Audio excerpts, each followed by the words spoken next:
the I Am Rapaport Stereo Podcast. Live. You down with Rapaport?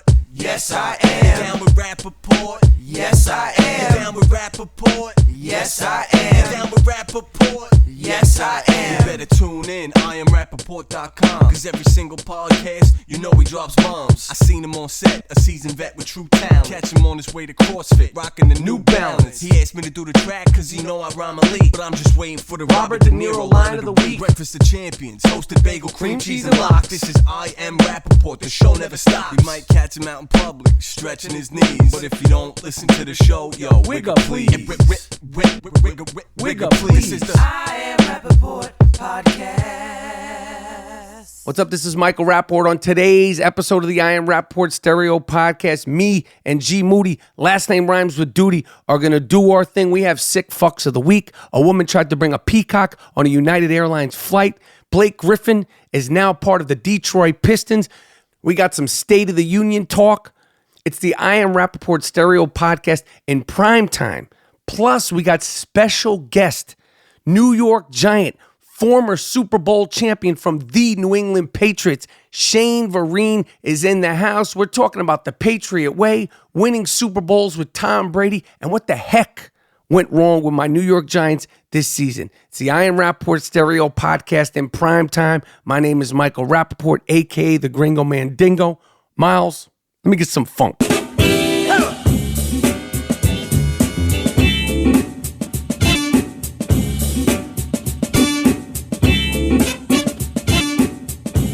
My wife is my Valentine, and I personally endorse Shari's Berries because every time I get them for her, she's so happy.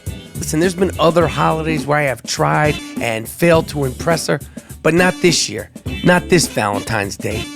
Shari's Berries and Pro Flowers have teamed up to help you really impress your Valentine this year with their perfectly paired connection. Go ahead and think inside the box this Valentine's Day. This really is a one-of-a-kind gift. Your dipped strawberries and fresh flowers will arrive together in a beautifully, specially designed box that will keep your berries cold and your flowers fresh, guaranteed. So right now, my listeners can save 20% off on any one of their perfectly paired combinations or any other gift over $29 with the promo code I Am Rapaport. Pick the delivery date, and it's guaranteed. Customer satisfaction is always number one, or you get your money back. Listen, Valentine's Day is right around the corner, and there's only one way to get 20% off a perfectly paired gift for over $29 featuring freshly dipped strawberries from Shari's Berries and beautiful blooms from Pro Flowers. Visit berries.com. That's berries.com. BERRIES.com today and enter my code I Am Rapaport, RAPAPORT at checkout. That's berries.com. Code is I Am Rapaport. Yo, do not be caught unprepared on Valentine's Day. Go to berries.com now.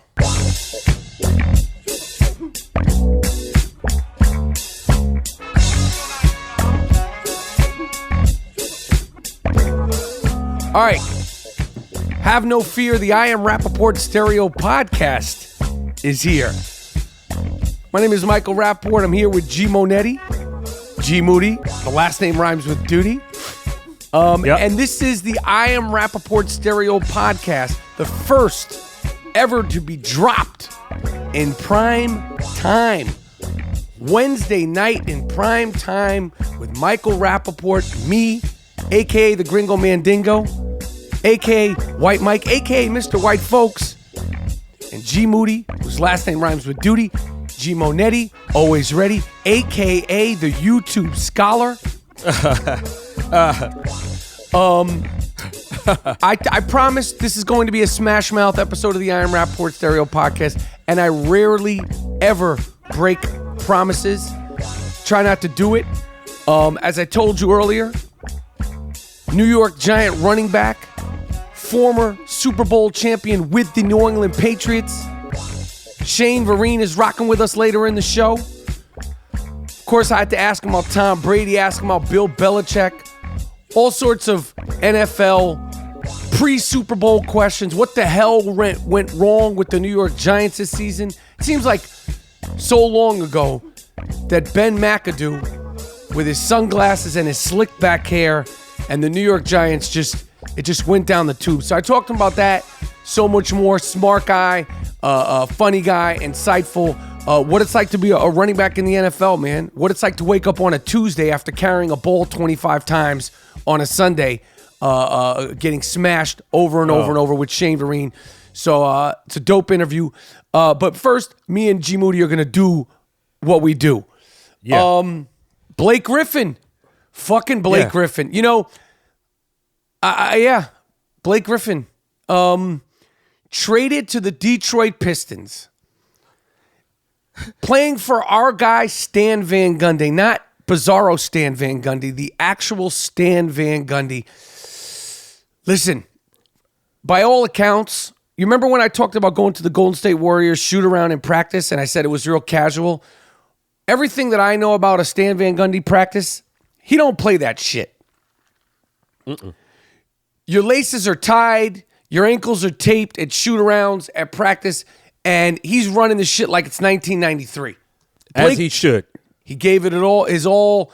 Obviously, the Clippers came up short over and over and over again. It wasn't Blake Griffin's fault. He had a lot of injuries. When he's right, he's one of the best in the league. But it just didn't work out.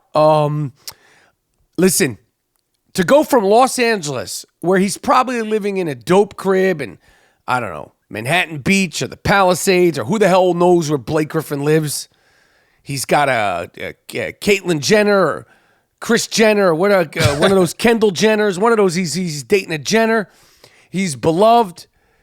He's a guy who sees things out of the box. He's a funny guy. To go from 12 years of living in Los Angeles to Detroit in the dead winter cold of January, that's a tough pill to swallow. Now, basketball-wise, I think that him and our guy, Andre Drummond, friend of the I Am Rapaport Stereo podcast, who is going to be on the All-Star team playing with the LeBron James team, who the other night had like 22 points and 21 rebounds, a fucking goon. Yo, Andre Drummond is a fucking goon. Remember we saw him play at the Garden? Yeah, he's a big dude, man. He plays like he's supposed to. You're supposed to play like that with that body. He plays like a fucking goon. Yeah. He's just rough and tumble and big and not friendly on the court. You heard him on the I Am Rapaport Stereo podcast. If you didn't hear that episode, you should check him out. They ain't winning no championships. Maybe they could build on it. Yeah. But they're not winning anything right away. And by what Blake Griffin said in his first press conference with the Detroit Pistons, with Stan Van Gundy sitting there smiling his ass off, was that he found out he was getting traded the same time all the fans found out they were getting traded, which is... Oh, that's fucked up. But these players, that means you just got to look out for yourself. You can't get into, how the fans going to react and how they're going to treat me. You're like a high-prized piece of meat. They can trade you whenever they want. Like LeBron said, if I leave, then I'm a traitor and I'm this. But if they do something, it's for the betterment of the team. Fuck that. You view yourself the same way. The business. I hear you. But LeBron shouldn't be saying anything about any of it because he started all this. I don't want to go down the LeBron James rabbit hole, but he's speaking on Blake Griffin's behalf and Kevin Durant's behalf because he knows that his career will always have like asterisks next to it, and he started all the shenanigans. All the shenanigans of, me and D Wade, we love getting crab meat at this dope spot in Miami, and we're gonna call Chris Bosh, and he likes crab meat too. And then James Harden and CP3 and all that. And the copycats, the Durants. Don't forget his name too. Well, it shouldn't even be called the Big Three anymore. No. It should be called the LeBron James rule because he started it, and that's why he's speaking on it. Before we go any further with basketball, and I want to talk more about it. Former NBA player, played with a few teams in the NBA. I had a chance to meet him, spent a little time with him over the summer for the Big Three, Rasual Butler, and his wife. Man, this was a body blow to the entire NBA, and I know that that's a close-knit community. Even though the guys talk shit, it is a fraternity. Rasual Butler passed away in a tragic car accident. Him and his wife. Terrible, terrible, terrible. I got to spend time with him. He played in the summer, the Big Three. Beloved, nice dude, Philly dude, laid back dude, smart dude, really curious dude. And it's just, it puts things in perspective quick. So I wanted to just acknowledge that. I don't even know what to say. It's just a sad situation. Both of them young and very much in love, his wife, and to have something like that happen so quickly is just terrible, and it's scary, man. It's scary. So everybody, we all need to be careful. Drive safe. Don't text and drive. Don't drink and drive. Don't vape and drive. Don't talk and drive. Just drive and drive. Go back to driving and driving. No speeding. That's what the cop said it was, kind of speeding. That's the thing. I don't be speed, man. I know that cars are dangerous. That's a dangerous thing you're driving. Yeah, I'm not the best driver, and I do sometimes mess with my phone, but I do not. I drive slowly. I try to drive like I'm 80. That's what I suggest. Don't drive like you're young. Drive like you're 80. Drive like an old man. Safety first. Safety first. James Harden. Everybody's talking about James Harden, what he did the other day at 60 points and a triple-double. And then they're trying to say this is the most impressive regular season game ever. Get the fuck out of here. Gerald, you know what I was thinking? Did Bernard King score 60 points with fucking broken fingers? Was it 60? Yeah. Come on, man. He had two broken fingers, right? Yeah. I think BK did it back-to-back or some shit. 50 and then 60, something like that. But, this guy played against the worst team, Orlando. Chris Paul isn't there. You got to get shots and shots and shots. This is not impressive. We've seen the NBA. We've seen the players. Come on, man. This guy ain't winning shit anyway. Steph Curry scored 49 the other night. Now, 60 is 11 points more, but he scored 49 way more efficiently. And they make a big deal right now, it's January. Right now, he's the leading contender for the regular season MVP. We're going to start this regular season MVP bullshit. Right. We're really going to start this regular season MVP. If I was a player, I'd be like, keep me out of that discussion. Because we all know what happened with Russell Westbrook last year. There was regular season MVP. Boom, you're out of the playoffs. Bumped. So it doesn't mean that much. 60 points, and this is the most impressive regular season game ever. And he had a triple-double. I think he had 11 assists and 10 rebounds, or 10 rebounds, 11 assists. See, I am Rapaport Stereo Podcast in primetime. We don't fact-check. Check. In primetime, we don't fact-check for releasing the episode. At midnight, we never fact-check. I could care less. These inflated guard rebounding stats. Listen, the fact that Joel Embiid will lurk around the three-point area, and the fact that Kristaps Porzingis, 7'3", will lurk around the three-point area, and the fact that 75% of the big men, maybe even 85%, maybe even 90% of the big men, besides Andre Drummond, lurk around the three-point line, opens it up for these guards, all of them, even the great Russell Westbrook, Lonzo Ball, James Harden, with all these inflated triple-doubles. Not to say that all those guys aren't great. Not Lonzo Ball, you're not great. You're not great, homie. But they're like, he averages 9 rebounds. These are not rebounds like they're down there boxing out. They get the rebound off a jump shot. A ricochet. Yeah, and then the big man will let them get it so they can run the break. And the big men, most of the time, are out on the perimeter guarding the other big men. Right. He's not out there carving out space, grabbing rebounds a la Moses Malone. He's getting ricochets. Exactly. That's it. So, obviously it's impressive, but to say this is the most impressive regular season game, my guy Paul Pierce, Jalen Rose, and T-Mac were saying, I'm like, come on, man.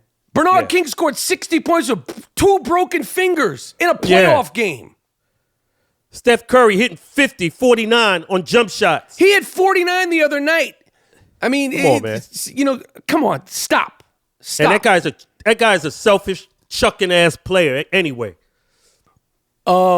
Injuries, Kevin Love, done for about 2 months.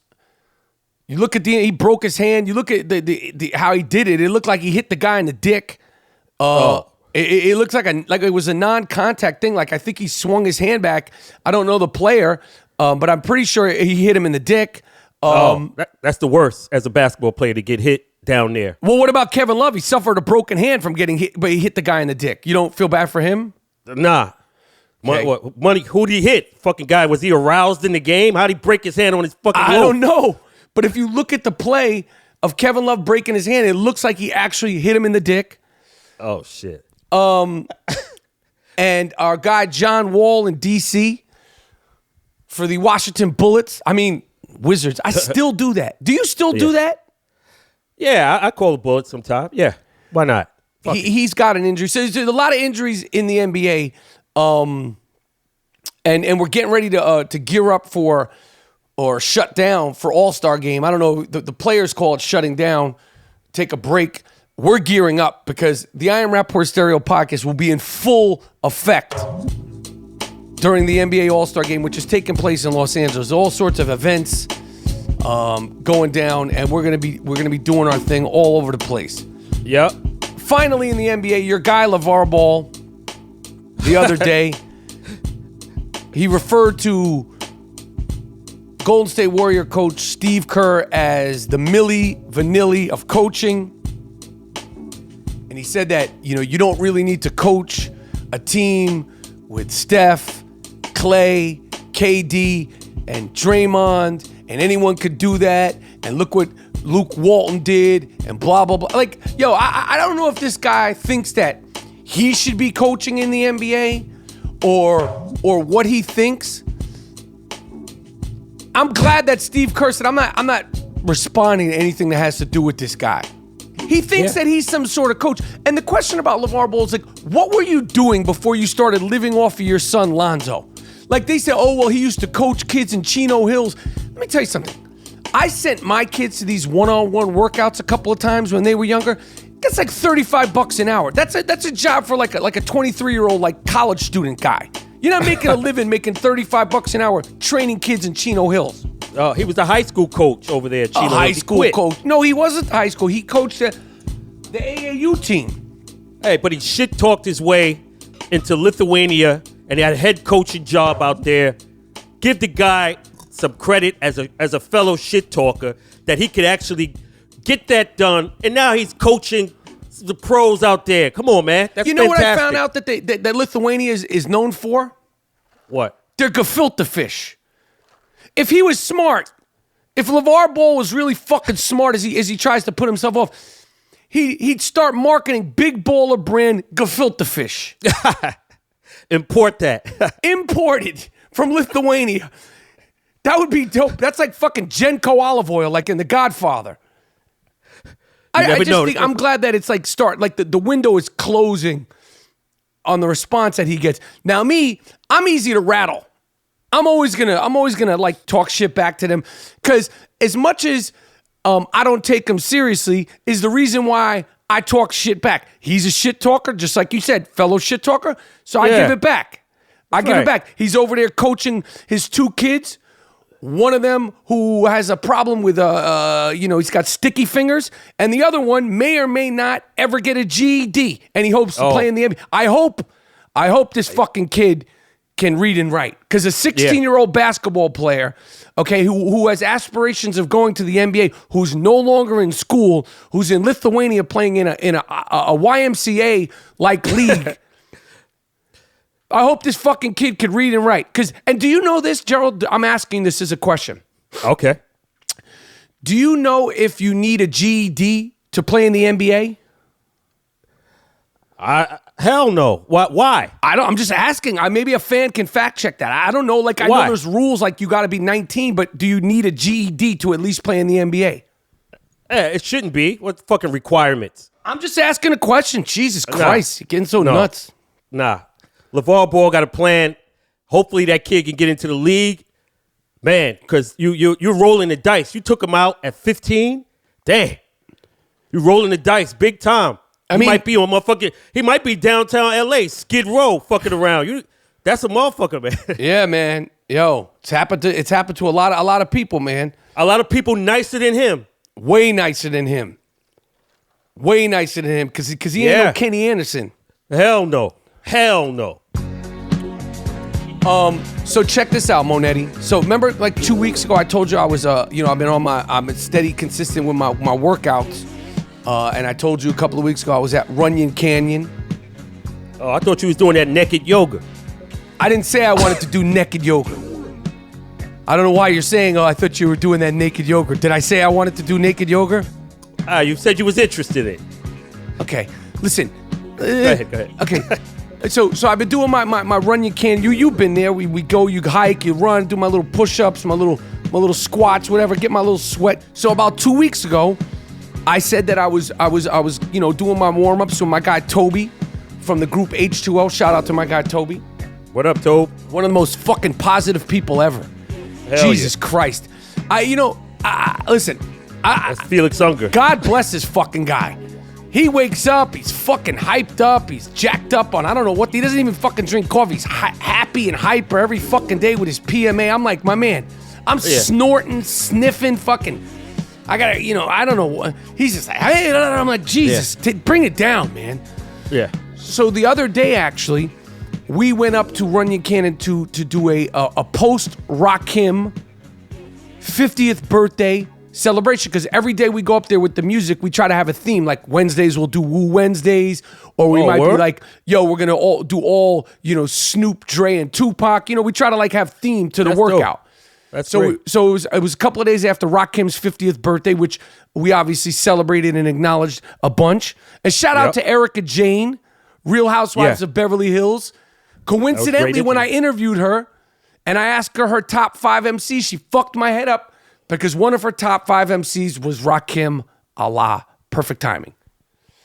So we have our Rakim music queued up. And I mentioned the other day also on the podcast, one of the great fans of the I Am Rapaport Stereo podcast knitted me or crocheted me. I don't know the difference. Yeah, watch your mouth. Yeah, I don't want to. She's cool because if you listen to the I Am Rapaport Stereo podcast, you got to have a sense of humor. Okay, because this is not a podcast for people that don't have a sense of humor, because we don't take ourselves seriously. So if you listen to this show, I implore that you don't take yourself seriously as well, because I don't think that we're going to meet in the middle. So anyway, I was wearing my custom-made pink pussy power hat. Now, I hate using that word, but that is what they're called. I don't have her Lindsay _ something. I already shouted her out. You're not going to get a shout out on every fucking episode because of the pussy power hat. Yes. Okay, I appreciated it. I wore it. So the other day, I'm out there in the morning. I was bullshitting around. I wanted to show Toby my pussy power hat because he's already jacked up on happiness and PMA 24/7. I thought he'd get a kick out of it. So I have my pussy power hat on. It's got my little ears, like a pussy cat. I'm stretching, I'm warming up at the bottom. And it's a little bit of a hustle bustle. So I hear a girl from behind me say, "Hey, Mike." And I see 3 girls and I make eye contact. They have baseball hats and sunglasses on. And I just thought one of them just said hello, in passing. Cause I'm sort of a big deal. I'm sort of a big fucking deal. And I look over and I didn't see who it is. And then Toby makes a gesture and lo and behold, it's fucking Serena Williams again. Oh, for real? So Serena says, "Hey, Mike." I look over. I go, "Oh, shit." I see Serena. And what do I do out of sheer embarrassment? I take my fucking pussy power hat off. Because I'm like, we talked about it last time. Seeing Serena Williams at Runyon Canyon, you might as well be seeing Michael Jordan at Runyon Canyon, or LeBron James or Derek Jeter at Runyon Canyon. Like, she's an athlete who was the best and still may be the best in their sport that ever did it, clearly. I am in fucking awe of Serena Williams. I talked about this last time. So I see her this time, and I got a fucking pink pussy power hat on. I look like a total asshole. Oh, man. So I take the hat off. I don't know if she actually caught me on it or she cared. You know, she just had a baby. She's getting ready to play. She's getting herself back into shape. She's getting ready to play, and I think in the next month or so. And I'm ashamed of myself, essentially. I'm ashamed of myself because I'm like, it'd be like if Michael Jordan or LeBron James saw you at Run You Cannon with a Pussy Power hat on. But this time, like she's stretching, I'm stretching, she's waiting for her friends, me and Toby, and I'm sitting there chatting with Serena Williams. I can't make fucking eye contact with her. Damn. I can't do it. I can't do it. And again, she rattled my entire workout. So I said, which way are you going? She goes, well, I'm going this way. And I go, oh, we're going to go that way too. And I said, all right, well, we'll see you later. And then she goes, well, what's the other way? She's asking me about the harder way. And I call it the goon route. I say it's the goon, it's harder. And she's like, oh, I'm scared to do that. I go, listen, me too. If I could fucking do it, you can do it, Serena Williams. You're a beast. You're a motherfucker. And she's like, I don't know, I've never done it. I said, trust me. I'm like dead up here. I'm coughing, I'm snorting. I said, if I could do it, you could do it. She said, well, maybe I'll try. But I wasn't planning on doing that. So essentially, what the workout was planned to be is we were going to go up the stairs, right? Get to the top of the mountain, and then we walk down like this little path, and then me and Toby do sprints. We do like wind sprints. We do like 5 or 6 of these wind sprints. They're hard as hell, like 45 seconds uphill. Woo. So we start walking, and as we're walking, I'm like looking back, and I'm like, yo, if Serena Williams is close behind me, I'm not going to dare let Serena Williams watch me sprint. It's humiliating. It's bad enough that she saw me in a Pussy Power hat. Gerald, you've seen me run since 1982. Yeah. It's not a pretty thing. What the fuck you doing out there, motherfucker?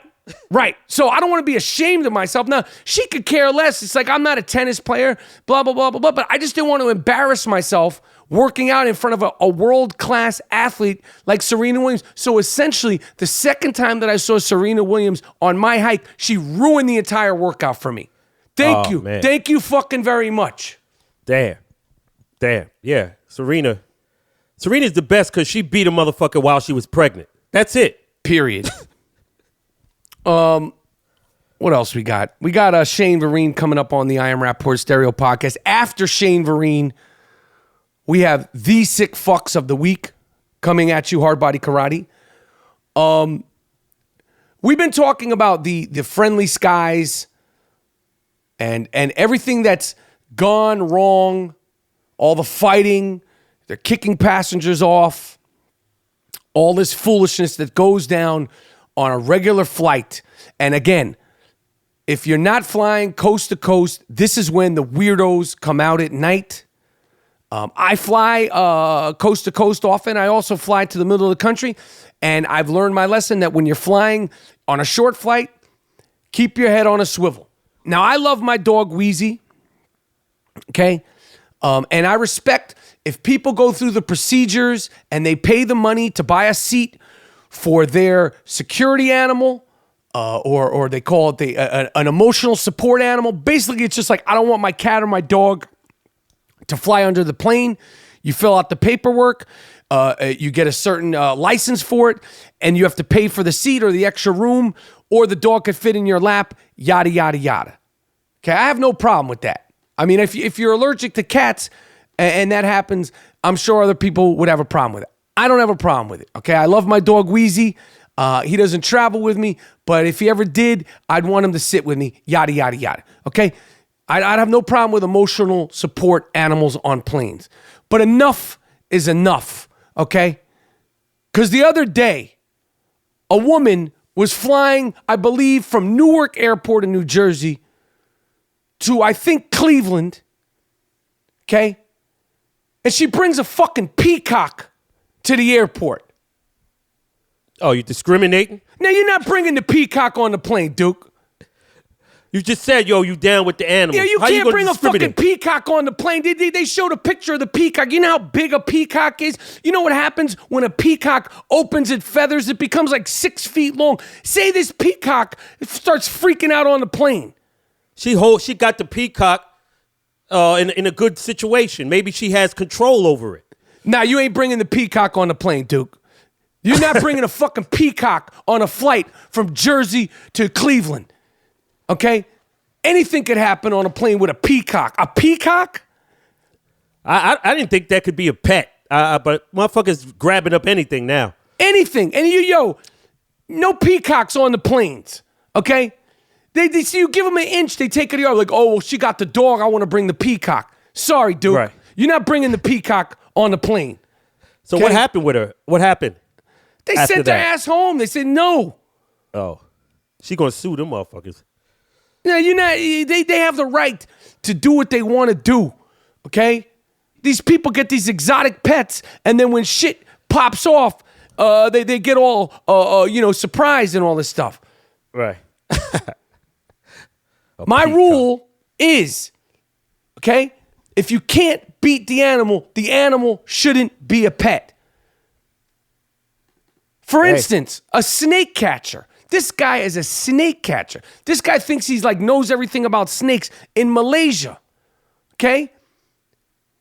He saw a huge snake on his way home. He got off of his motor scooter. Lo and behold, the snake choked his ass out dead on the side of the road. Why are you fucking with the snake? He was commissioned to catch it. I read this story. He went out to catch it, and he put it around his neck, and it asphyxiated his ass. Right. You were commissioned come on, man. He went out there with a knife. He had a switchblade. Yeah, he had a knife and a switchblade. You still couldn't control the snake. When he started choking you, why didn't you cut that shit off your neck? He fell unconscious, and end of story. Leave the animals in their natural habitat. Leave the snake alone. What are you going to do? Why are you messing with the snake? Right. You should have stayed in your little hut, had some tea, and cool out. Again, this is in Russia. A dog-eating Siberian tiger. Now, you know how I am with the coyotes and all that stuff, okay? Imagine you're in your neighborhood, in the woods, and you see a tiger running around. I don't know what I would do with myself. That's his neighborhood. It's not yours. No, it's in the woods, right? The tiger needs to stay where the fuck he's from. I'm not going. Yes, I'm not. It's not the zoo. I'm not in the middle of the Appalachian Mountains. All right. This is in a sort of residential neighborhood in the woods, like where my mom lives. You see where my mom lives in Jersey? There's trees and all that. Imagine a tiger comes up there while we're playing basketball in the backyard. Oh, I'm out. Oh, you spoke of Appalachian. There was a incident out there. A tennis player said some sucker shit. Appalachian State, white tennis player says to black opponent, "At least I know my dad." After the brother was acing his ass to death on the court, he said that sucker shit. And I'm saying, I would have said to him, well, knowing your dad ain't helping your ass on the tennis court right now. You know what I'm saying? So the brother, you hear shit like that, just kind of brush it off and be clever and witty and still ace his ass, keep acing him and win. That's it. Where'd this happen, in Russia? No, this happened on Appalachian State, America. But you mentioned the Appalachian Mountains, yeah, so it cued you off. Well, let's get to it, Mr. YouTube scholar, because you could feel the tension brewing under the surface there. Yeah. The State of the Union. You're all in on Trump. You and your brother. I getting into it with him too. Dean Moody, whose last name happens to also rhyme with duty. Yeah. We've been we're objective now, and we look at each side's the same. We're down the middle, and things are changing. Our minds are changing. We're reading. He put me up on this shit, so I'm reading Thomas Sowell, and it's changing how I view the conservatives and the Republican. Instead of just bashing them like I did, I look at them objectively, and I am in the middle. And where other people just straight up bash, I try to look at these guys and say, okay, what's their goal? What's the intent? People look at Trump and they say his personality. That's fine. The fact that he's wait. Oh, go ahead. Go ahead. You're a perfect example. Oh, thank you. You are an asshole. Thank you. People know you as an asshole, but that doesn't stop you from kicking ass on screen.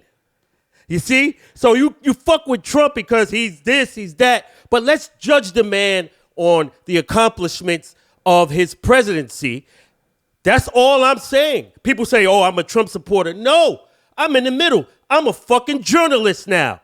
I'm on nobody's side. Go ahead. But so what is your take on Trump? Since you're a journalist, and I believe you consider yourself a prepared and educated journalist, correct? Goddamn right. Okay. So what is your take on Trump? Like, what are the things that you like about him? And let me ask you more specifically, Mr. Moody. Do you like the fact that he has so many sexual harassment cases looming? And did you happen to catch former adult star Stormy Daniels on Jimmy Kimmel, who also took $130 in hush money from our president? That isn't a fact. You're just saying that. And she denied having any type of relations with this dude. And as far as the State of the Union, as an American citizen, I like what I heard. And I don't know, you are an American citizen too, so I don't know what your problem is with him. You don't like him because he's a New York guy, he's brash. He's saying the Michael Wolff wrote a fucking National Enquirer story about the bullshit in the White House. Listen, what you gonna do when this man is reelected? He's going to be reelected. The country seems to be going in the right way. A lot of people don't like the personality of this and that. Neither do I. But I separate the shit. So I'm looking at the man objectively, and I want to see what happens. That's all. Where the country is going as far as oil prices, jobs. That's what you judge a motherfucker on, not the fact that he eats cheeseburgers. Dude, what about the fact that he is looming?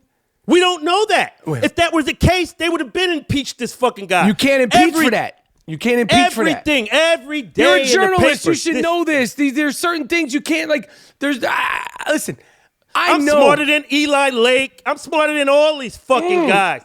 I'm the fucking guy that said he would win. You're smarter than Eli Lake.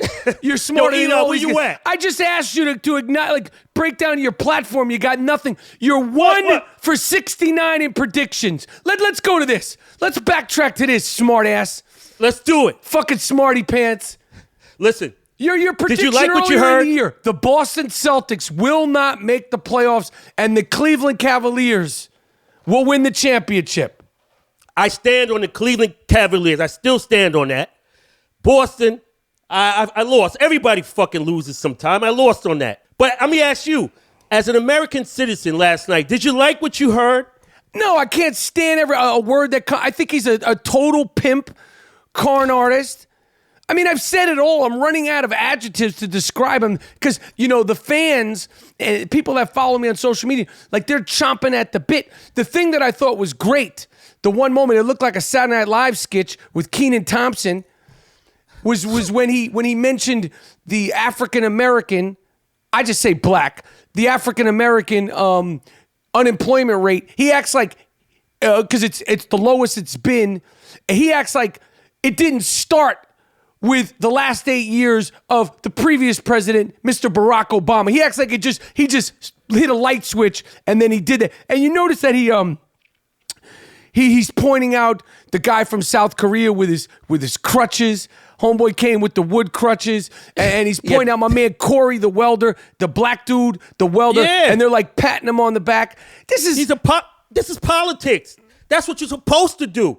He's doing what he's supposed to do. And what did you think of where he's taking all the credit for the unemployment rate for black people in the United States? He's acting like Obama didn't set the table for this shit and it wasn't already going down. If I was in his position, I would have done the same thing.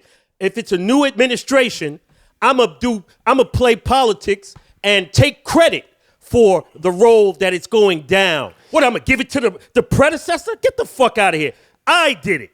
And then he also without saying it, he brought up Colin Kaepernick and the kneeling. This guy talking about how much, the national anthem. He was at the game a couple of weeks ago. He couldn't even recite the words to the national anthem. He's talking about, this country, respect the flag, respect our military. This guy dodged the draft.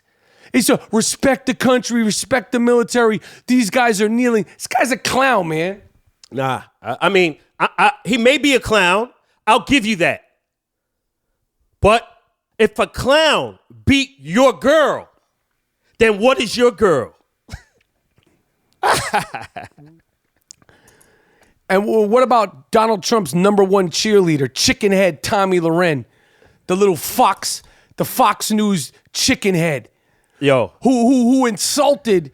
She compared Joe Kennedy of the Kennedys to looking like Bruce Jenner pre-op. This is on Twitter. This is a journalist. She talking greasy about. But look how Joe Kennedy came up there with his lips all greased out. What the fuck is he doing? Yo, I'm going to tell Joe Kennedy this right now. If you're going to go up against Trump, you need to come see me. And I know this sounds crazy. Why would he come see me? Joe Kennedy, if you go up there all calm and chill and try to be all civil and nice and play by the rules, you're going to get kicked the fuck out of the stage, just like he did the other ones. I am urging and imploring anybody that goes up against Trump in the next election, please come see me because you need to be able to verbally spar. Money had lip gloss up there. Come on, man. That's who you putting up there? Dude, homeboy got lip gloss, talking all soft and all that. Donald Trump will mop the floor with this fucking guy. I hate to say it, but I agree with you. And that's just because he's going to try to be like, oh, I'm a good old boy. I'm a Kennedy. Yo, you need to go up there like it's 3:30 after school and you're having fight with the backyard bully. You got to be ready during the debates. Yeah. To step to him. Like physically step to him. I'm not saying punch him in the face, but you have to step to him and be like, yo, don't talk to me like that. That's right. You literally have to do that, or you have to have that shit talking je ne sais quoi. You need to run, man. I would do it. If they schooled me on some statistics, I could run because and I'm not saying that crazy. You have to be able to fight that dude and talk greasy to him. And you can't wait till he does it. You got to start. Be like, yo, when was the last time you saw your wife? They're going to be like, what's the economic policy? Be like, yo, my man, when was the last time your wife slept in the bed with you? Oh. They're going to be like, what are you talking about? I'm asking money right here. That's how you got to do it. That's how you got to talk to. When the fuck last time you saw your wife, Duke? They're going to be like, what's my man's name? Wolf Blitzer's going to be like, that's not the question, Mr. Rapaport. All right, forget that. You right. Yo, Duke, you talk about your kids and all that shit. When was the last time you played catch with Little Baron, man? When the fuck was the last time you got to talk to him like that? You have to. I agree. All right, I Am Rapaport Stereo Podcast. Coming up next, Super Bowl champion, current running back for the New York Giants, Shane Vereen is in the house. Great interview, all football, everything. Super Bowl's coming up. When we get finished with Shane, me and G Moody are going to close the show out with the sick fucks of the week. It's the I Am Rapaport Stereo Podcast in prime time. Coming up next, my man Shane Vereen. All right, guys, the big game is here, and it's time to cash in big and bet the game at mybookie.ag. If you haven't checked them out, this is the perfect weekend to get into action. You have a hunch on what's going on, or who's going to win the coin toss, or what color Gatorade the winning coach will be wearing? Log on now, check out the prop bets, and get in on all the action. Don't just watch the game. Lay down some money and be a part of it. Encourage your friends and be the life of your party. Join me and thousands of online players this weekend and start betting at mybookie.ag. MyBookie is the industry-leading online sportsbook. You know why I love it? You know why people love it? Because it has the fastest payouts in the business when they win. Okay, I only recommend a service that's been good to me and to the listeners of the I Am Rapaport Stereo Podcast. That's why I urge you to make your way to mybookie.ag. You win, they pay without any hassles. Trust me, you're wasting your time betting anywhere else. They even have in-game live betting so you could place a bet after kickoff. Join now and score free cash to place your Super Bowl wager on the house. That's right, on the house. Right now, MyBookie is giving away up to $1,000 to every new player. Sign up today to score an instant 50% bonus on your first deposit. That's right. You join with $100, they'll give you an $150 bankroll to play with. Does that make sense? Use the promo code Rapaport, RAPAPORT, to activate your offer. You play, you win, you get paid at mybookie.ag. All right. See, I Am Rapaport Stereo Podcast. Let me get a test, Shane. Test, 1, 2. Shane Vereen of the New York Giants. I Am Rapaport Stereo Podcast in LA, California born. Yes, indeed. I appreciate you coming. Thank you for having me. No, this is huge. This is huge. Oh, come on, man. It's huge. Future me. You don't understand. No, this is awesome, man. I was thinking, as a Giants fan, I grew up a Giants fan. Yeah. I love the Giants when you were a Patriot, and I love the Giants when you're a Giant. I got you. You've been in the league for a good amount of years now. This was I'm a Giants fan, so I could say it was so frustrating. The injuries. Yeah. After injuries. I mean, the Odell and the offensive line. And this is me speaking. This isn't you. But and just like the tumultuousness of being a Giants fan this year. Yeah. You're 3-4 weeks away from the season. What is your takeaway from this season? This was nuts. Yeah, it was nuts. And I think that's one of the best ways to describe it to people is just we were faced with situations that not a lot of people I think knew how to handle because we've never been faced with those type of situations before. I mean, when you lose 4 receivers in one game, and we're already struggling at that time. Game? We lost 4 in one game. The Odell game. It was Odell, Brandon Marshall, it was Dwayne Harris and Shep. So and at that time I think we were 0-3, so it's just trying to get one, just trying to get one in the win column. I mean, we just couldn't really, I felt like we kept getting in our own way. After looking back at it now, we just kept getting in our own way, and it wasn't for a lack of effort. It's just when it snowballs, it snowballs.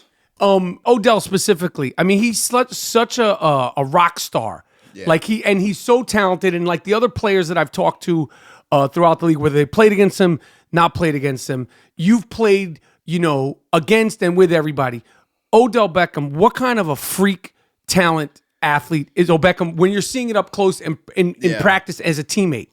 Yeah, I'll tell you this. The crazy thing about him is what he does in games, we're never surprised because the stuff he does in practice is so out of this world, just ridiculous, because that's when he's trying all this shit. We're trying the one-handed catches, trying to pick stuff out of the air and go over top guys and his speed and his cuts and his quickness. We see all that every day in practice. He treats every day in practice, every practice as if it's a game. And so when you see him on the field, I mean, it's just that's him. That's how he plays. That's how he practices. So, I mean, like a lot of us, we think you guys come out of the womb.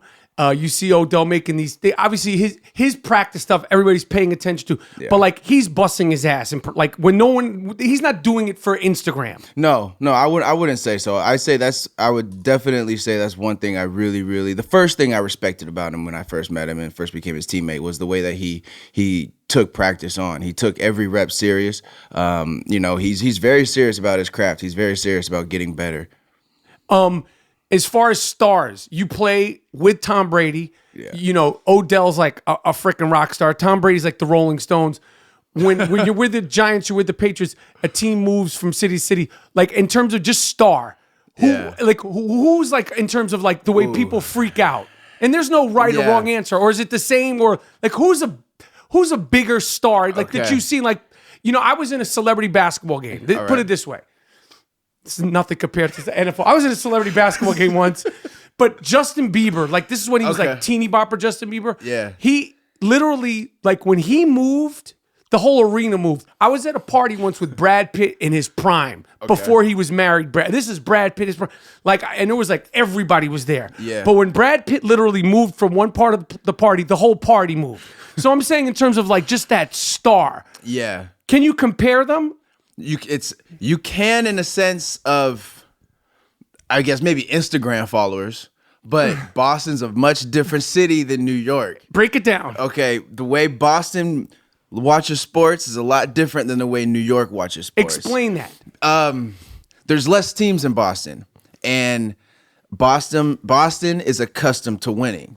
I would say that they have very loyal fans, but at times they can be spoiled fans as well. You're talking Patriots. I'm talking Patriots, Celtics, Right. Red Sox, Bruins. I mean, from the time my 4 years there, each one of those teams won, except maybe not the Celtics, but they all won during that time. They all won, yeah. That's a town that's accustomed to winning. They follow their sports like you would not believe, and Tom Brady is, I mean, yeah, he can't leave the house. Like it's like that type of craze, right, goes on. Yeah. All right. So Ben McAdoo, you follow me on Instagram. Listen, I didn't know the guy from a can of paint. Okay, I was. I don't want you. I do the shit talking, Shane. You're a player. You got to be. But this whole thing that happened with him getting benched, I mean, with him benching Eli, then getting fired, and add that to the equation that, Odell, Brandon Marshall, and all your other receivers, and then guys are just going down left and right across the board. And you're from the Patriots, the Patriot way. It's like Bill Belichick. There is no firing during the middle of the season. Right. There's no firing of a head coach. We maybe get rid of a trainer this year. They did that. Maybe a ball boy who may or may not have deflated balls. That's not what we're here to talk about, Shane Vereen. No, it's not. But like in terms of what like that, like how did you guys deal with that? Like how do you go from having a head coach to there's an interim coach? Yeah. The Eli heartbreak. I mean, that was like, as a New York fan, I've never appreciated Eli Manning. He's drove me nuts. When he's winning, he drives me nuts. When he's losing, he's driving me nuts. Yeah. We know his flaws, but he's our guy. I hear you. You know what I mean? I hear you. Yeah. We know he's not perfect. We know he's not Brady, but he beat the freaking Patriots twice. Yeah. He's got 2 Super Bowls, and it doesn't matter that his face never moves. We don't care. We love him. He's our guy. He's your guy. And when we saw him like that heartbreak, it was like, you're the bad guy. We're losing. You're the bad guy. And obviously it's not that, but like, how do you wrap your head around that? Like, what the hell happened? What's crazy is I've never really heard it speak from that perspective is, we ride with him. He's our guy. Like no matter what. He's our New York guy. He's exactly. He ain't Brady, but right. he got 2. I mean, you can't, he'll be a Hall of Famer. I'll tell you that. He got much. 2. Yeah, absolutely. On the biggest stage. Hey, yes, absolutely. I gave him all the praise. My rookie year, we lost to the Giants because he hit Mario Manningham with the most perfect fade ball on the left down the left sideline. Oh man. It pissed me off, but it was nice. He's New York's guy, and look, not every time Eli doesn't play well, or any quarterback, for instance, we could talk about any quarterback. It's not always the quarterback. There's times when receivers are running routes, when the O-line isn't giving him enough time, so now he doesn't feel confident in the pocket, enough time to set his feet and make a good throw. Maybe a running back misses a linebacker pickup, so now he has to get the ball out quicker. The receiver didn't read the hot route, so he's running the wrong route. The ball's behind him, and everyone's mad at the quarterback. So there's a lot that goes into it, and I can just say, just from this past season, it was not just one position. It couldn't. It was just beginning. I honestly watched that first game against Dallas, and I was like, we're in trouble. I just had I was like, this isn't good. Yeah. And I was so hyped. I was so hyped for you. I was so hyped for Odell. Brandon Marshall, friend of the Iron Rapaport Stereo Pocket. Big 6'4", 6 foot. Like, he's going to open it up for everything. This is it. Yeah. And it was just so frustrating. What do we do to sort of look forward to next season? Next season, I think the Giants, I thought going into this season, I've been on some very, very talented teams. And not to take away from those other teams, but I felt like this was one of the, if not the most talented team that I've ever been a part of, on paper, player to player, defensively, offensively. We went into this year, I thought we were about to just blow some heads off. And the opposite happened. Right. Completely opposite. And I guess you got to look at it a couple ways. I mean, it's the NFL, right? So our defense was amazing last year. So good. So what are they going to do this year? They see the offensive attack that the Giants have coming up. They see that our defense balled out last year. So they're going to study. They're going to go extra hard the week that they play us. And I'm not sure that we were ready to go at every single time like we were going to get that team's best shot. I think a couple years before, we weren't getting team's best shot. Without pointing fingers, does that have to do with every man has to take responsibilities of preparation? Like, why does that happen?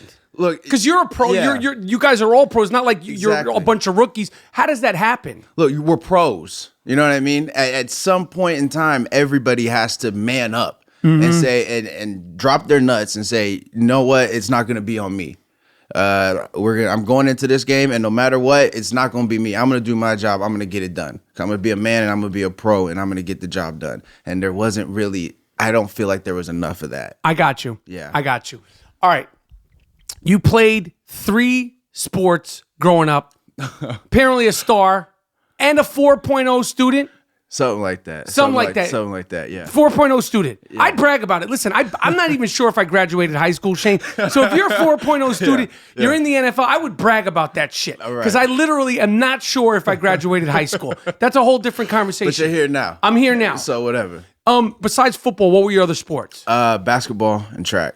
Now, I love this because people like, if you play football, you must have been good at basketball. How tall are you? 5'10". Can you dunk? Yeah. You can still dunk today? I haven't tried in a very long time. But at your like 2 years. basketball prime. Yeah. Like, are we talking about one hand? We do it backwards? We're talking, I need a little running start, but I can. You could do some stuff for Instagram in your prime? Like, if Instagram... Yeah. If Instagram was there. You'd be like, this dude... Oh, yeah. If Instagram was there, I could probably, because I would have tried harder, too. I would have been practicing all the time. The hardest thing for me with dunking the basketball was holding on to the ball. Right. 'Cause I don't have very big hands. Could you dunk with 2 hands? I almost dunked it with 2 hands. I can go off vert. I was able to go off vert at one point and dunk with 1 hand. Okay. Yeah. But, I mean, that was in high school, though. That was back when I was really hooping. I got you. Yeah. Do you still play ball? No. You're a football player. That's all you. Yeah, I got you. I get my workouts in. I got you. Yeah. So, listen, you're a high-end athlete. I'm a no-end athlete. Obviously, you're chilling now. You're resting for a second. Yeah. When you get into training camp, as a fan, we get to see all that you do. When you're gearing up for training camp, March, April, at this point in your career, walk me through a day of intensive Shane Vereen when you're fully healthy on your own. Like, what time do you wake up when you're training? When I'm training, workouts start at 9. Okay. So then I'll get up probably about 7:30, 8, make breakfast. I usually I'll get on like my huge diet thing, so I'll make sure that I get my that bullet coffee people talk about. Are you on that? I do that a little bit, not like the name brand stuff. It's kind of like I kind of make it my own myself. And what is your reasoning for doing that? Because it wakes me up in the morning. The energy, right? It gets me going, yeah. Okay. And the workouts that we do some days, you're out there, you're probably working for like 2-3 hours. So I kind of, you need the extra energy, especially if you're not eating much before. Right. You don't want to be starving. But I guess I'll get on the road, get to the workout facility. We start working out about 9. Sometimes we're on the field for like an hour and a half, and then we go into the gym. Other days we're just in the gym. And then we'll do like boxing or Pilates or something like that after. For cardio? What's that? Boxing and the boxing would be for cardio. The Pilates would be like we would go on the field for like an hour and a half and we would just work, shoots, sleds, whatever. And then you go to get the Pilates to stretch out and stuff like that and keep everything going. When do you start? Like your body now? How do you feel now physically after a season of football? Yeah. When you feel terrible. Like walk me through like a full season when you play, like when you're finished with the season. Like what hurts the most generally? Walking downstairs. For your me, thighs? It's my like the knees. It feels like my knees get really sore and my ankles get really, really sore from always running on hard surfaces and towards the end of the season it's cold and New York was freezing, so the ground was hard and so we were in the indoor a lot, so that's not as soft as so it's just like it accumulates over weeks and weeks. But my feet, ankles, and knees hurt. Probably they just ache more than anything else, and walking downstairs is terrible. And after a game, 20 carries, like a rough game, and you're getting it. What does a Monday feel like, and is Tuesday worse than Monday in terms of just the soreness? Well, did we win or did we lose? You won, but you carried the ball, and it was a barn burner. Okay, it wasn't okay. a blow. It was a scrap. Okay, but we won. You won. All right. If you win, it's not as bad. It's not as bad. You find ways to get through it mentally because, you played well, so you're confident. You're like, yeah, I got to do it again next week. But usually Monday is You don't feel too bad. Tuesday is the day that day after. Yeah, Tuesday's the day it really catches up with you. For me anyway. So Monday I try and go run in the pool and stuff so that Tuesday is not that bad. Okay. Yeah, I try to do something while I'm feeling all right. When I remember the little bit of football when I played, I remember I'm 12, but I remember being like, yo, God, Jesus Christ. And this is just nothing. And I just can't, but I distinctly remember feeling like, yo, what happened to me? Yeah. So I can't imagine what you guys, feel. And like, I didn't even get hit. You know what I mean? Like, this is 12 years old. All right. The Patriot way. Okay. Explain to me how you wound up drafted for the New England Patriots, and then follow it up with the first time, if you remember, that you sat and talked with Bill Belichick. Ooh. First, okay. Here we go. Let's see how I went second round to the Patriots. I think the one thing that helped me going through is, I feel like I'm a smart player. I went to college. My head coach was Jeff Tedford. He runs a very NFL oriented offense. So it was very complex, and the Patriots offense was complex. It was very similar offenses, to be honest with you. When you really break it down, and just the meetings with them, I guess they went better than they whenever you meet with that staff and that organization, you cannot read them at all. You don't know if what you're saying is good, what you're saying is bad. They're just looking at you like you're the youngest, dumbest thing, and you're just trying to make it. But they put you through the ringer. They really do. But in what way? Like, specifically what? Like, they'll ask you questions. And like, so for instance, I remember this. I was at the combine, and one of the guys asked me. His name was George. He asked me, what's the most carries you've ever had in a game? And I felt good about it. And I said 42. This is a college game. This is a college game. Yeah, against Stanford. He means college, not like Pop Warner. Yeah. He goes, "What's the most you've ever had?" And I was like 42. He said, "Oh, 42? That's it?" And I was like, "Oh, okay. So we're doing that. We're doing that now." He goes, "Hey, how many times did you do that? You only did it one time. You weren't able to get 40 carries again in any more games." So it's just kind of like that. They're just, no matter what you say, they're gonna try and take it, a certain way. But that's kind of how all the teams were, to be honest with you. And then when you get drafted, you're second round by the Patriots. Yeah. And they're already the Patriots. Yeah. They've already won this. They're rocking and rolling. Yeah. So the Patriot way is in full effect. Full effect. Tom Brady, the rings and things, like the whole thing's going down. Right. What is your first memory of like a player coach dealing with Bill Belichick? What was that like? Yeah. And give me some insight into Bill Belichick, why he's so special. So my first encounter, I was with Rasual Dowling, because he was drafted in the second round before me. He was a corner, and we both sat down with Bill together and in his office, and he talked to us just about what to expect. But what was interesting about that year was my year was the lockout year. So we didn't even have any of the rookie mini camps. We didn't have any of the OTAs. My first day at work was a week into training camp. So it was like I had to hit the ground spinning, and my head was everywhere trying to learn an offense. I already missed a week because it took a week to get the contract done. And then I'm going in as a rookie, not knowing my left from my right, and just trying to figure it out in that organization with, it was definitely catch up for my whole first year. It took me a whole year to really get used to the way things are done over there. And what is Bill Belichick like as a coach? You've had a couple of other coaches. Like, let's say you're 90. Yeah. Okay. Your grandson says, "Grandpa Shane, great Grandpa Shane, you're old as shit now." All right. What was Bill Belichick like? What the hell's the Patriot way? Why doesn't he talk to the press? Like, why is he such a genius, Grandpa Shane? Yeah. You're 90. I want to know this. Give me some insight. In one simple word, I would just say focus. He's probably the most focused person, coach that I've been around. I mean, he is focused on the goal and the target, and he doesn't let anything get in the way. You talk about horses with the blinders on. I mean, once season starts, he tells us, put the blinders on, leave everything else alone, put it in your little drawer, and we'll open it up in 4 months, and then we'll get back to it then. Extremely focused. He doesn't take anything for granted, in a sense to where every practice, every rep means something to him. So it should mean something to us, and it should be perfect.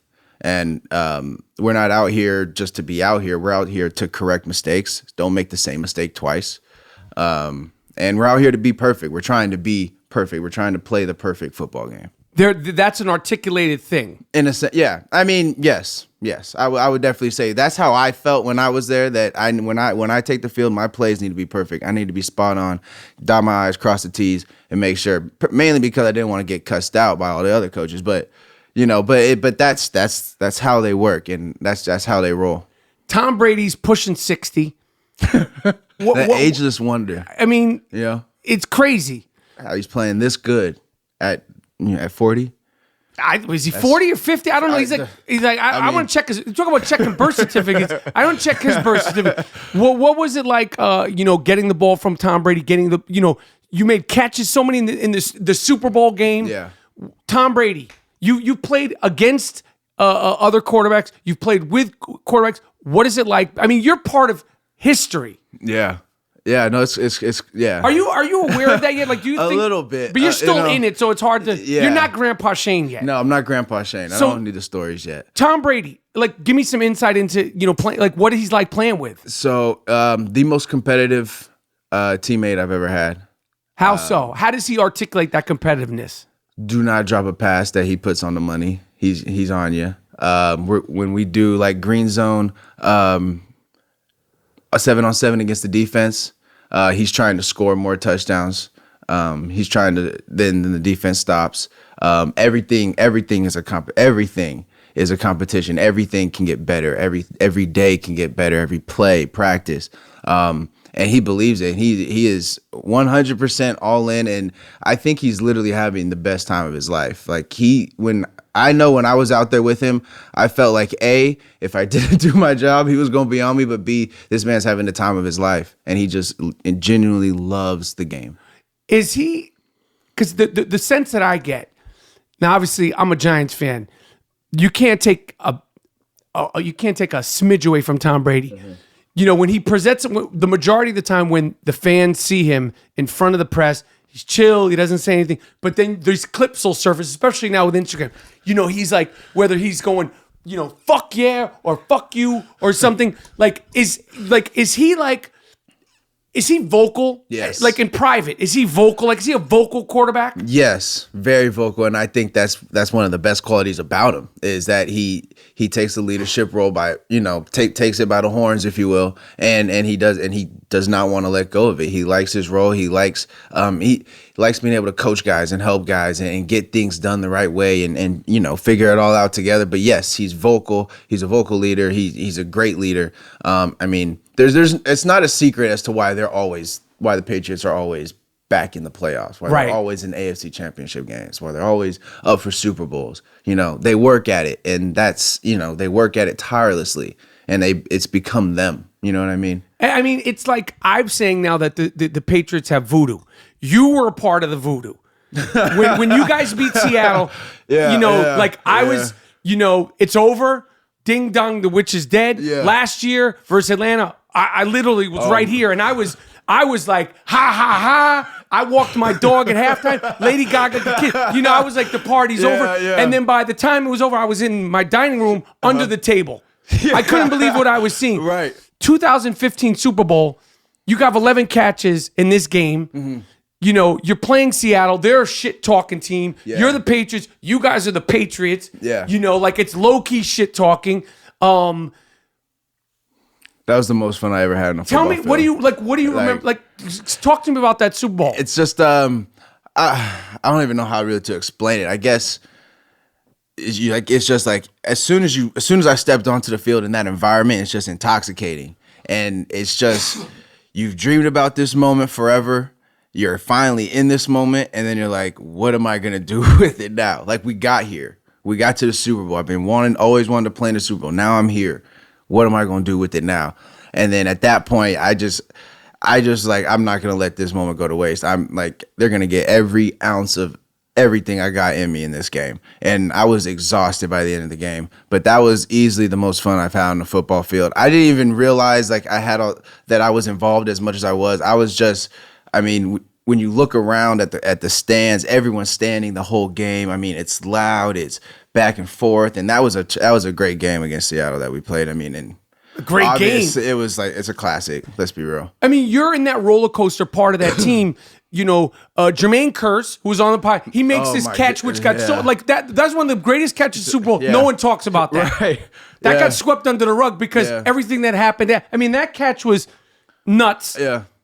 Marshawn, we know what happened. You're on the sidelines. What are you thinking? Like in terms of like, yo, win this game. Like, at what point did you think? I mean, were you ever like, this is over? Like just quietly while you're standing on the sideline. Jermaine has the ball. They run it. Give it to Lynch. He doesn't get in. Like, Marshawn Lynch is going to get in there. Yeah. Yeah, absolutely. My head, I'm not gonna lie, my head was between my hands and I was just staring I wasn't even watching the game.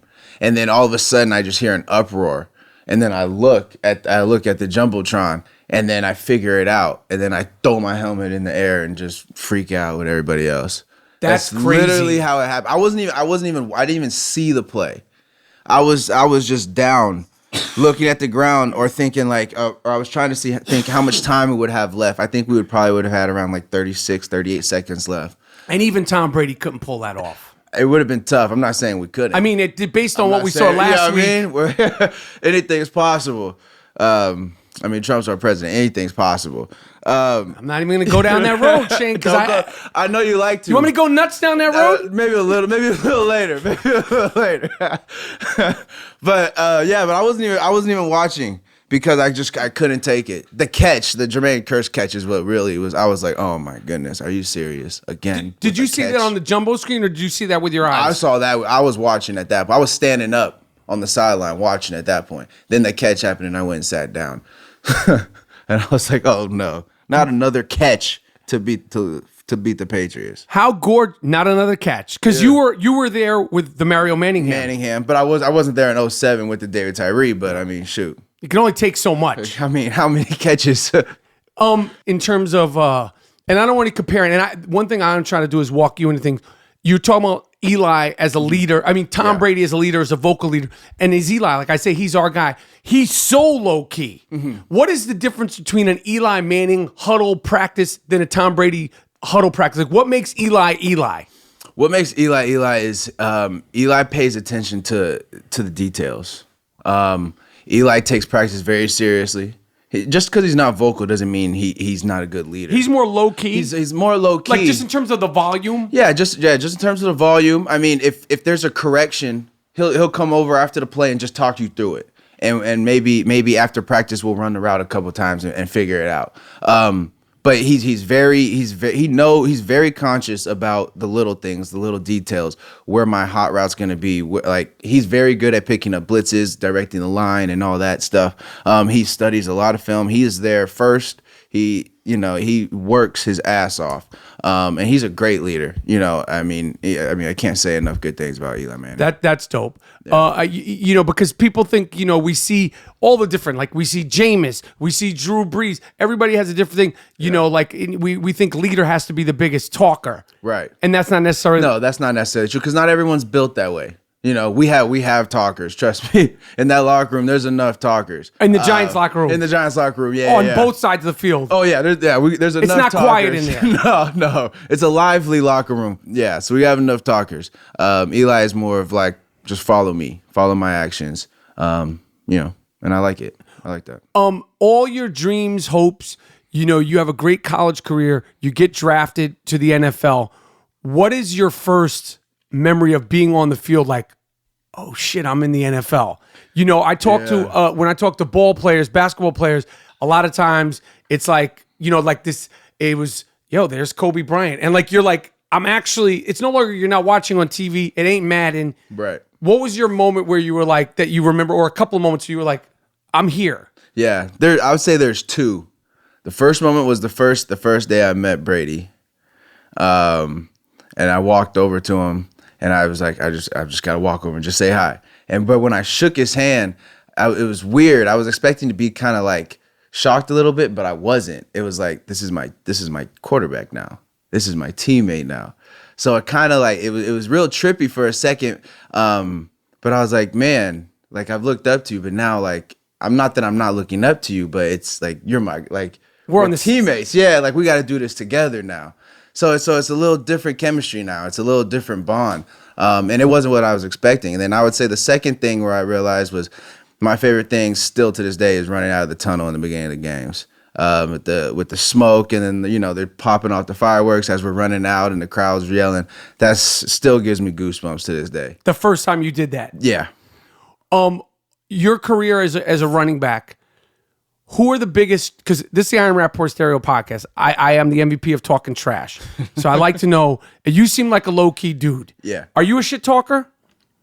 Not at first, but if you talk, then I'm not going to just sit there and hold my mouth shut. Okay. Yeah. Who are some of the, like, throughout your career on the defensive side? Yeah. Who are some of the biggest? Richard Sherman. He's an infamous. He's a Hall of Fame shit talker. Yeah. I mean, so who besides Richard Sherman? Who are some of the other shit talkers that you've played against? That just you like, and then who would be the most impressive shit talker?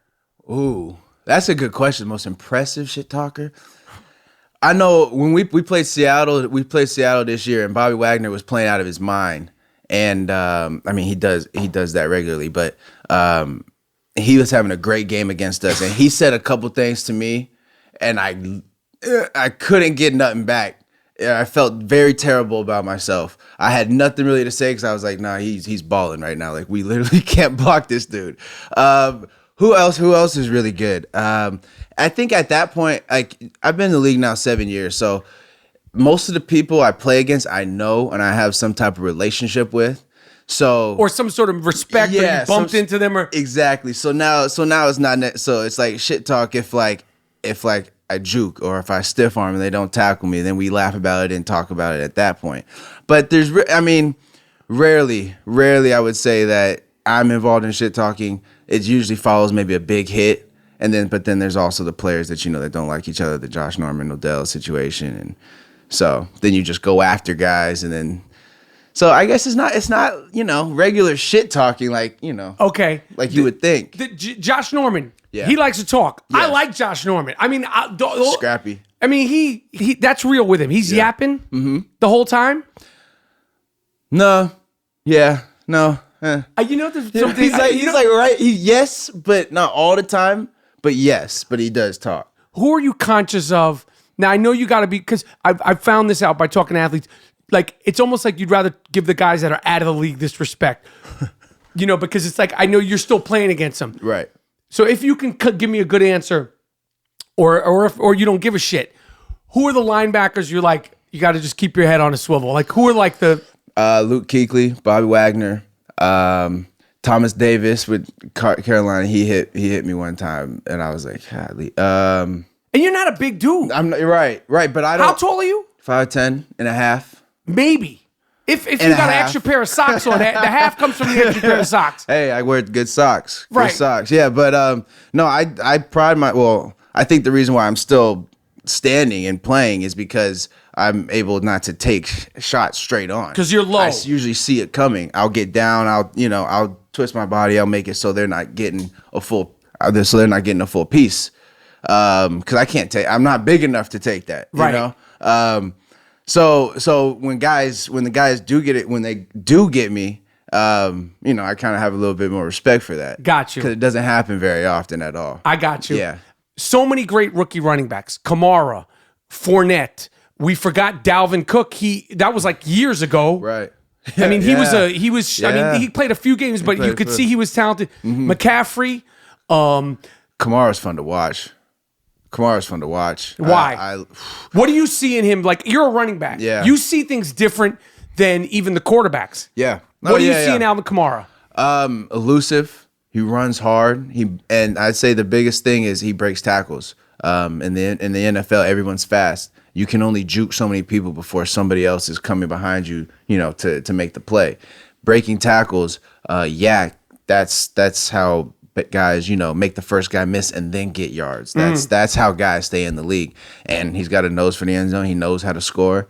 And he's playing with a lot of confidence, like he should. I mean, he had a great year. The Saints were fun to watch all year long. Mark Ingram had a great year. I think that, to me, that was Mark Ingram's best year. I don't even know the statistics if it was or not, but just visually, But those two, I thought they did a fantastic job. And that offense is fun too. They do a lot of different things. He's out running routes.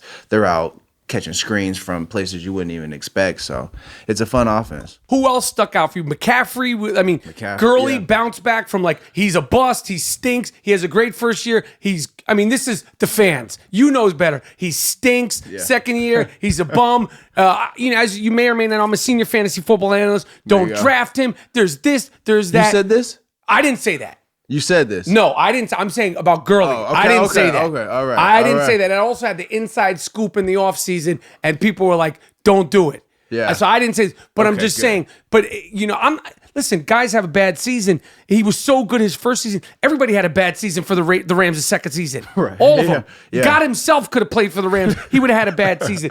So what other running backs impress you? Do you like watching? Yeah. Particularly the guys underneath you, the young guns, the 2-3 first-year players. Well, you said Todd Gurley was awesome this year. I like David Johnson. Unfortunately, he got hurt this year. Yeah, that was a bummer. Let me see. Ezekiel Elliott. Take away the off the field stuff. He's extremely talented running back. What do you see in him that, as a football player, that's so special? I guess in running back terms, when he gets his pads downhill, like going straight ahead, not side downhill, you can't arm tackle. Because he's so strong? Because he's strong, he's powerful, he's fast. You can't arm tackle. It's hard for just one person to tackle him. If it's a secondary person, good luck. Someone smaller than him. He's a big dude? He's a pretty, yeah. Yeah, he's big enough.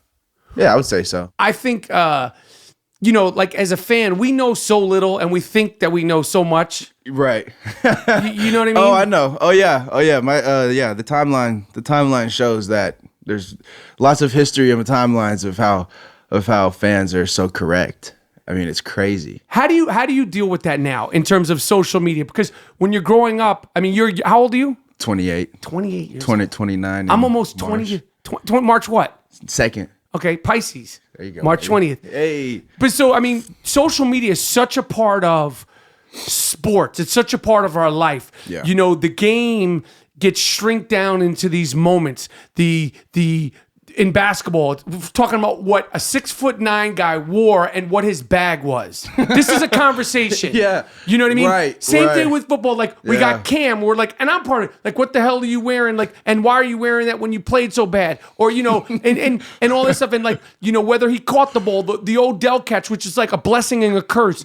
Right. The fan, like, how do you deal with the social media? Because it's like, even when you were in college, they didn't have access to you like they have now. Like the kids coming up now behind you, like they're like, it's different. I went to dinner. It's funny you bring this up. It's not to cut you off, but I went to dinner with my high school football coach 2 nights ago, and he said I left high school. I graduated 10 years ago from high school. In just those 10 years, high school football has changed dramatically in the worst way sometimes, but mainly he said because he thinks it's all social media driven. Kids are transferring from good schools to just another good school for 1 year. Not like they weren't playing at their one school. They have offers, but their senior year they want to transfer to another school that might be better for what? They got exactly for social media, for pictures, for notoriety, to be on this whatever. It's taken off, I think, in that sense. And I'm not necessarily sure that's always a good thing. I agree. Because I remember a lot of 5-star recruits that were better than me and never sniffed the field. Right. So it's a little young to be giving these kids the notion that it's about them, that you can go to that school for your senior year. I agree. You know what I mean? I don't agree with that portion of it. I mean, we're not going to stop it, but as a fan, exactly. I'm getting tired of it. I don't give a shit what he wore to the game. Yeah. I don't give a shit about any of this stuff. Right. I want to see, is he kicking ass or is he not kicking ass? Yeah. At the end of the day, that's it. And we're having these debates on this fashion and, he said this and, you guys as professional athletes now, football, NBA has the worst. It's like you're living in a 24-hour reality show. If everything you say on the field, every moment every time there's a microphone in front of your face, there's 20 cameras and there might be phone cameras. God forbid you speak, you say something or it's taken out of context. Yeah. It's literally like you're in a freaking reality show. And I could see why, and the media goes, they're not giving us answers. I could see why you'd be like, it becomes like you're like politicians because you don't want to get caught up in it, right? Exactly. You're very conscious of it when you guys are doing these interviews, right? Yeah, and then the media gets mad at us for not speaking or not wanting to speak. I hate talking to the media. Right. I'll be the first to tell you because I don't feel like their job is not to help us win. Their job is to write a story. Their job is to write a story that gets them views and gets the paper likes, if you will, comments now. That's their job. That's not in line with what we need to get done as professional athletes. So, I understand it's an obligation to talk to the media, and that's fine and all that. But when you see players that don't want to do it, there's a reason for it. Right. It's not, it's a very smart, it's not a dumb decision. It's a conscious decision knowing today's probably not a good day for me to talk to the media. Especially if it's a bad game or something like that. Or if you're playing the Patriots and now you're with the Giants. Yeah. Can you feel when reporters are trying to walk you into a question? Absolutely. Yeah, absolutely. Yeah, they try. This year, oh my goodness. Oh, it must have been nuts. The blame games were just being, oh man, who's responsible for this? Has he lost the team? Is the locker room happy? What about this teammate, that teammate? Why is he suspended? And they're doing it slow pitch, and you're thinking it's friendly fire. Yeah, because they get you talking, and they're like, oh, well, you said this, so now elaborate. So you're saying McAdoo didn't lose the team, or are you saying he did lose the team? I'm not even talking about McAdoo. I'm like, yeah. You just asked me about what I ate for breakfast. Exactly. Your 5 favorite football players as a fan before you made it to the NFL, or you might even include somebody today. Who are your 5 favorite football players of any positions? I was a huge 49er fan. But my favorite player is Walter Payton. It has nothing to do with 49ers, but Walter Payton. Speak on sweetness for a second. Little sweetness, 3'4". Part of the reason I wear 34. Just the way he ran. He's my size, literally my size, and that man would run people over, go around them, jump over them. It was just unbelievable. He was catching the ball before running backs were catching the ball. He could catch the ball. He could catch the ball, exactly. There's reports that he could throw a football 60 yards. He did twice. I've seen 2 of them on tape where he just chucks it and had 2 touchdowns. I'm sure he had more than that, but I've seen 2. I've seen it happen twice. And then other than Walter Payton, I'm gonna go. The yards though, like Walter Payton is. He's sick. Oh my goodness, he was unbelievable. Sick. He was just unbelievable. I wish people would go back and watch him run. Like just go YouTube it because it's unbelievable. He run right over your ass. Yeah. Jump over your ass. Yeah. And I got to tell you, aside from the fact that Leonard Fournette was on my fantasy team, why don't guys jump? Like he jumped over the pile this year, old school style. Yeah. Is it too dangerous to do now? Back in the days in the Walter Payton, Earl Campbell, that was a normal thing. They're jumping over the top. You rarely see this because the players are too, the linemen are just too. You're not jumping over Calais Campbell. Right. I think that's it. I don't know. We really don't see it that much anymore. I think also the defense linebackers are more athletic. Right. They can jump too. Right. Right. No disrespect to Jack Lambert, but he's a tough guy, but I'm just saying. Got you. Yeah. It seems like in this era of football, it seems like a dangerous play to loft yourself in the air. Yeah. And then you don't know what's going to happen with the ball. It's really hard to hold on to the ball when you're up in the air diving. Right. And then, you never know what's going to happen with that. All right, so you got Peyton. Give me your other 4. So then Garrison Hurst. Okay. Garrison Hurst. I was a big T.O. fan. Okay. Friend of the Iron Rapaport Stereo. Oh, there you go. Came on, talked major shit with me. Okay. He was fantastic. Okay. Then I'm going to go with Warren Sapp. Okay. Yeah, I'm going to go with Warren Sapp. And I got to go with Deion. What's not to love about Deion Sanders? Ray Lewis as a 6. Okay. Ray Lewis as a 6, yeah. Okay, so the defense, it's not just all running backs. I like the intensity. That's football. The way they embrace the game, the way those guys played the game, that's how the game's supposed to be played. What are you going to do with the rest of your offseason? Oh, man. I'm getting married. Congratulations. Yeah, thank you. Getting married at the end of March. That's dope. Yeah.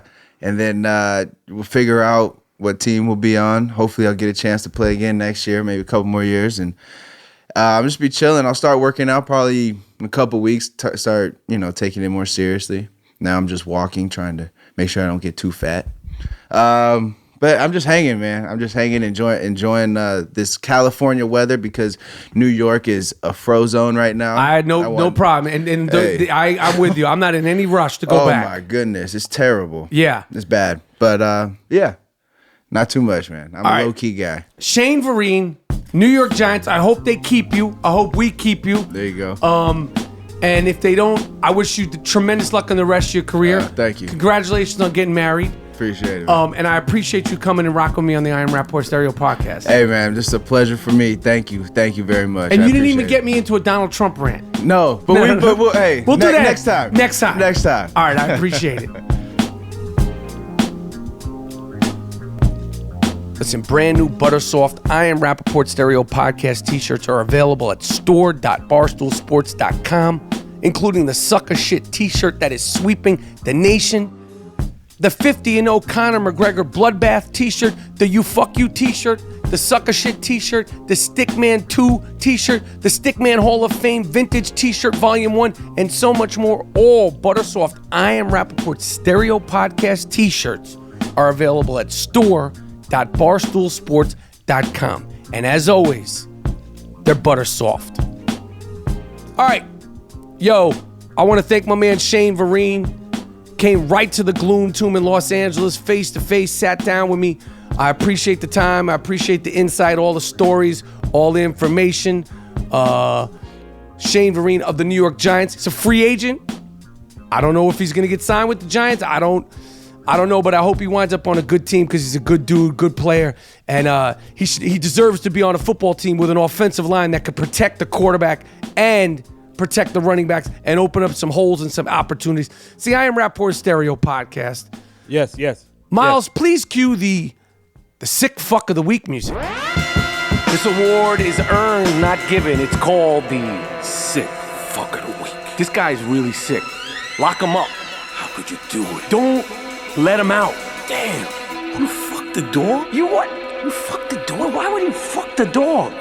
Why would you fuck your girlfriend's dog? What? Sick fuck. The sick fuck of the week. It's earned. Earned. Not given. You did. What? No.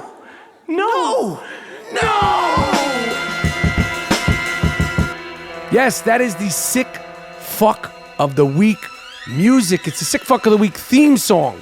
This is an award that is earned, not given. It is an award that is earned and not given. Where do we start? I got some doozies. In Florida. A man accused. This is terrible. This guy, if you look him up, he looks like a real true blue sick fuck of the week. Of course, the best of the bunch is always in Florida, in Vero Beach. A man is jailed, accused of beating his girlfriend. Oh. Which is bad enough. Don't put your hands on any woman. He belongs in jail. Not only did he beat her, his girlfriend had no arms and no legs. Damn. Defenseless. Damn. Wonder Bread bag. Miles, cue the Wonder Bread bag music. Yeah.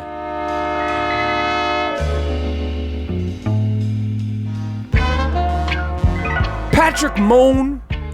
It's ironic that your name is Moan because when they hit you with that Wonder Bread bag and that olive oil, you are going to be moaning, but not in a way you're accustomed to. No. These are not going to be moans of passion. These are going to be more like groggling, curling, death cries of moans because when they go all up in you. Oh, blood-curdling screams. When they find out that you beat a woman and that you beat a woman with no arms and no legs, all the boys are going to want to get a little piece of you, Patrick Moan. Congratulations. You're this I Am Rapaport Stereo podcast first sick fuck of the week. A teacher in Texas. This is last year. It was people doing things with animals, and unfortunately, and I don't make light of it. We used to make light of it, but these are children, especially when a man is doing it to a woman. A teacher in Texas was busted. He was performing oral sex on a student after the teen fell asleep. It was on a young boy, a 17-year-old boy. The teacher's name is Manuel Gamboa. Damn. Can you imagine, like, you this happens to your son? Some after-school special. What the fuck, man? Miles Q, the Wonder Bread bag music again. Yeah.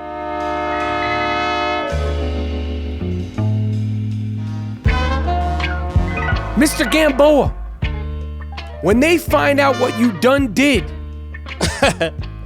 down there in Texas, Word.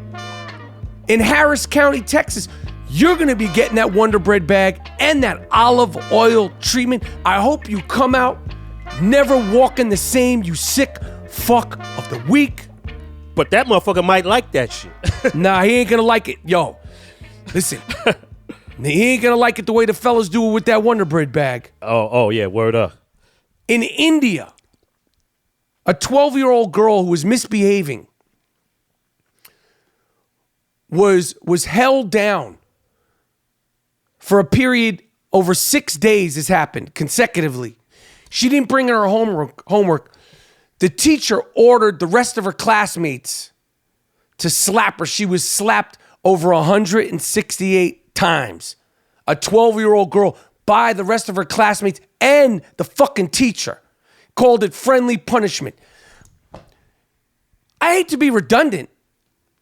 Do I need to get the Wonder Bread bag and olive oil theme out again? Nah, man, don't cue that shit again. We get it, man. Don't cue it. These teachers, they shouldn't be teaching. They should be locked up. Finally, a naked man high on meth, also probably dipped with a little bath salt in Delaware. Ooh-wee. He was arrested at JFK over the weekend, crashing his vehicle, leaving the scene of the crime because while he was driving high on meth and having sex. You sick fuck. He was naked, he was on meth, and he was having sex and driving. So you can't just say, don't drink and drive. You can't just say, don't smoke and drive. Now you got to say, don't skeet and drive. Oh, wow. That is crazy. Yo, them drugs. And, you know, you mentioned skeet. Yeah? Yes, I did. This is not a sick fuck. But since that was the last one, I want to tell you, our guy, Nelly, the rapper, was accused by 2 more women of sexual assault at a meet and greet that allegedly turned into a meet and skeet.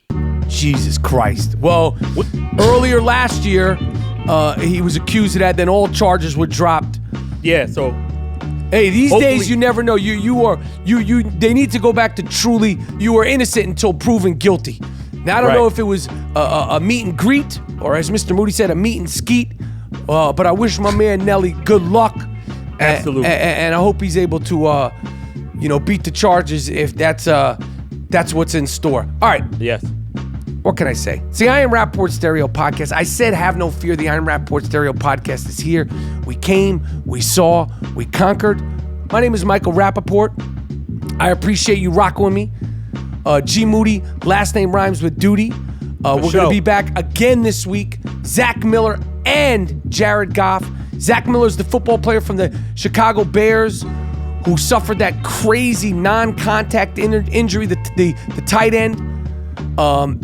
Talk about that. Talk about his career. It's a crazy story. Pro Bowler Jared Goff from the Los Angeles Rams. They thought he was done. They thought he was finished. They thought he was a bust. Well, Jared Goff joins the I Am Rapaport Stereo Podcast, and he's not a shit talker, so I do it for him. Moody, that's right. Rapaport, Miles, Jordan, Disco 2, the Dust Brothers, I Am Rapaport Stereo Podcast. We out. Peace.